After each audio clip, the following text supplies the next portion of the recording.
La simplicité de Jésus, tel est notre message pour aujourd'hui. La bonne nouvelle, c'est que le salut en Jésus, aussi bien que la vie chrétienne avec Jésus, est d'une grande simplicité. Jésus de nous rappeler justement cette parole en Matthieu chapitre 18 et le verset 3.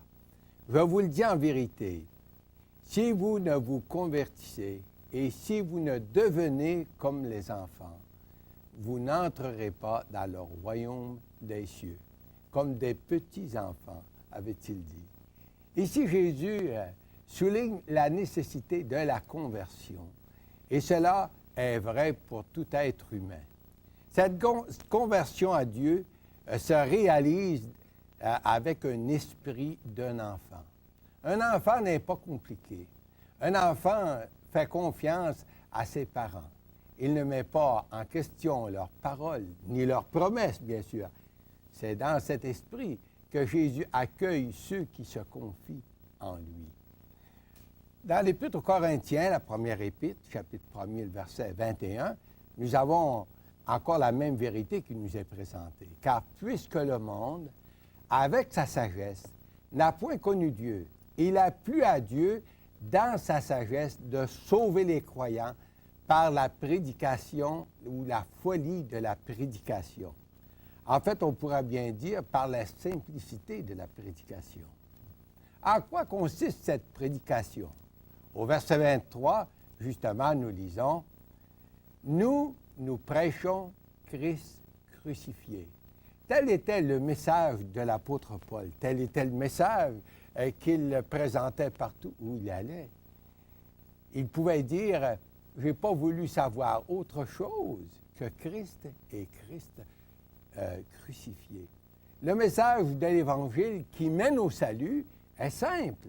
Jésus l'a rendu simple et accessible pour tous les humains.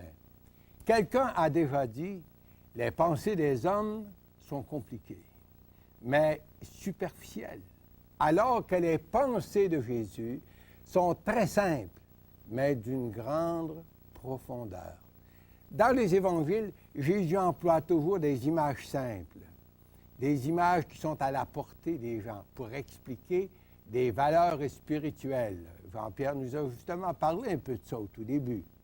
Ainsi, dans l'évangile de Jean, le chapitre 3, nous avons ce dialogue entre Jésus et ce docteur de la loi, Nicodème. Jésus n'emploie pas un langage compliqué. Bien sûr, c'était un docteur en théologie. Puis pourtant, à ce docteur en théologie, le Seigneur n'emploie pas un langage, même philosophique, avec cet homme. Il emploie un exemple connu, un exemple simple, la naissance d'un enfant. Il emploie la naissance pour expliquer d'abord cette nouvelle naissance. Premièrement, il souligne sa nécessité et deuxièmement, il souligne comment devenir un enfant de Dieu pour faire partie de la famille de Dieu. Puis c'est encore vrai aujourd'hui. Et j'aimerais citer justement cette parole de Jésus à Nicodème lorsqu'il dit, Jean 3, verset 3, « En vérité, je te le dis, si un homme ne naît de nouveau, il ne peut voir le royaume de Dieu. » Nicodème était conscient qu'il y avait certaines étapes qui se rapportent à la naissance. Des naissances, il y en arrive dans toutes les familles, quoi. D'abord, la première étape, il doit y avoir une conception. Deuxièmement, il doit y avoir, ou c'est toujours suivi, d'une période de gestation. Et troisièmement, ou la troisième étape, bien, c'est la naissance même qui prend place.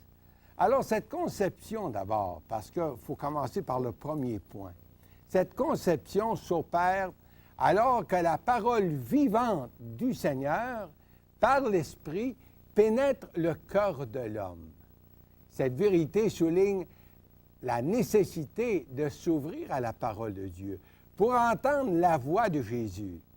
À maintes reprises, Jésus adressait cette parole aux foules qui venaient l'écouter. Il leur disait que celui qui a des oreilles pour entendre, qu'il entende. Alors, partout dans le Nouveau Testament, le Seigneur fait appel aux gens. Même il dira, le jour est venu où vraiment ceux qui sont morts entendront la voix du Fils de l'homme. Et ceux qui l'auront entendu vivront. Bien sûr que là, il parle de la mort spirituelle. Il parle à des gens qui sont existants, mais morts spirituels. Ceux qui entendront la voix du Fils de l'homme vivront. Puis une parole qui est bien connue, qu'on retrouve dans le livre de l'Apocalypse, qui nous rappelle cette même vérité. Lorsque le Seigneur dit, « Voici, je me tiens à la porte et je frappe. Si quelqu'un entend ma voix et m'ouvre la porte, alors j'entrerai chez lui. » Alors, vous savez, c'est là où ça commence. Il faut toujours être sensible et ouvert pour entendre la voix du Seigneur, la voix du bon berger. C'est là où ça commence. Et puis, si jamais on prête l'oreille à la voix du bon berger, vous allez peut-être dire, mais comment est-ce qu'on peut l'entendre, cette voix du bon berger? Mais c'est à travers les Écritures que Dieu, le Seigneur, nous parle, puis nous interpelle, vous savez. Et puis, c'est Saint Jérôme qui, autrefois, avait dit, l'ignorance des Écritures, c'est l'ignorance du Christ. Et combien de gens, aujourd'hui, sont intéressés, justement, pour entendre la voix du Seigneur à travers les Écritures, parce que c'est sa lettre, c'est à travers sa lettre qu'il se présente à nous, qu'il veut nous parler et se révéler à nos cœurs. Alors, c'est la première étape. Il faut entendre la voix du bon berger. La deuxième étape, c'est cette période de gestation. Une fois qu'on a entendu la voix du Seigneur, qui nous demande de lui faire confiance, de nous engager avec lui, de le suivre, bien, un choix s'impose.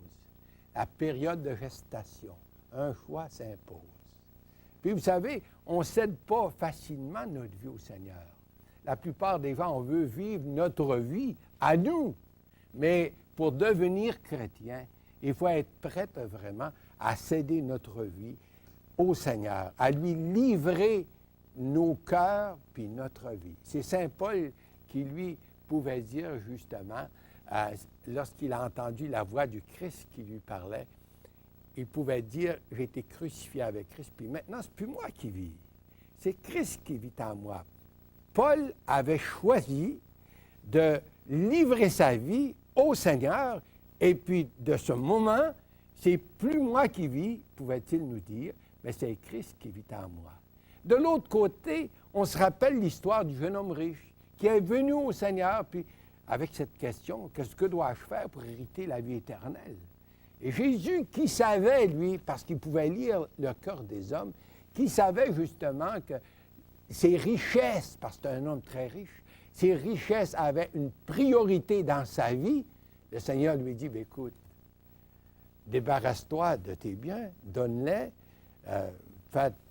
donne-les aux pauvres, puis viens, puis suis-moi. En d'autres mots, tout ce qui t'empêche de me suivre, mets ça de côté, puis viens, puis suis-moi. Et ce jeune homme est retourné tout triste. Et il ne pouvait pas, ou il a refusé de faire ce grand choix, de vraiment s'engager avec le Seigneur.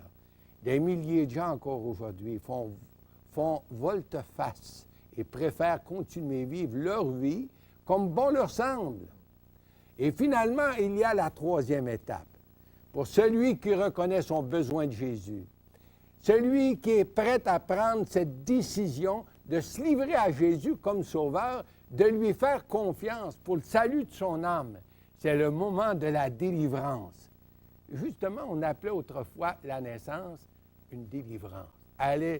La maman a été délivrée. Alors, c'est ce qui se passe lorsqu'on entend la voix du Seigneur, et puis que là, on réfléchit, on compte le prix, puis que là, on est prêt à s'engager avec lui. 2 Corinthiens, chapitre 5 et le verset 17, de nous rappeler cette grande vérité. Si quelqu'un est dans le Christ, il est une nouvelle création. Les choses anciennes sont passées. Voici toutes choses sont devenues nouvelles. Et Jésus va continuer par rappeler à Nicodème une des expériences du peuple Israël à la marche du désert. Israël avait péché. Nicodème était au courant, justement, de son histoire. Israël avait péché puis murmurait contre Dieu dans le désert. Et Dieu leur envoya des serpents mortels pour les ramener à la repentance. Dans leur détresse, le peuple cria vers Dieu. Dieu dit à Moïse, mais fais-toi un serpent d'airain, puis mets-le sur une perche. Quiconque sera mordu mortellement n'a qu'à se tourner, ça c'est la repentance, regarder au serpent d'airain, il sera guéri. Il n'y avait aucune vertu dans ce serpent d'airain, mais c'était le regard de la foi, l'obéissance à la parole de Dieu. Le message est simple, mais lourd de conséquences. Et Jésus de dire à Nicodème, justement, dans ce chapitre 3, le verset 14, « Comme Moïse éleva le serpent dans le désert, de même, il faut que le Fils de l'homme soit élevé, afin que quiconque croit en lui ait la vie éternelle. » Voyez-vous, Dieu a réduit le salut à sa plus simple expression. Puis, c'est enfin que quiconque croit en lui ait la vie éternelle. Et pourquoi ce message est si simple? C'est que Jésus, d'abord, a payé le prix pour notre salut éternel dans le sacrifice de sa vie. Tout est accompli, nous a-t-il dit. Il ne reste justement qu'à l'accepter. Simple aussi parce que le salut doit être à la portée de tous les gens, du plus petit jusqu'au plus grand, du plus jeune jusqu'au plus âgé. Jésus de nous rappeler, si vous ne vous convertissez et si vous ne devenez comme un petit enfant, vous n'entrerez pas dans le royaume des cieux. Où en êtes-vous, cher ami? Qui est le Christ pour vous aujourd'hui, présentement?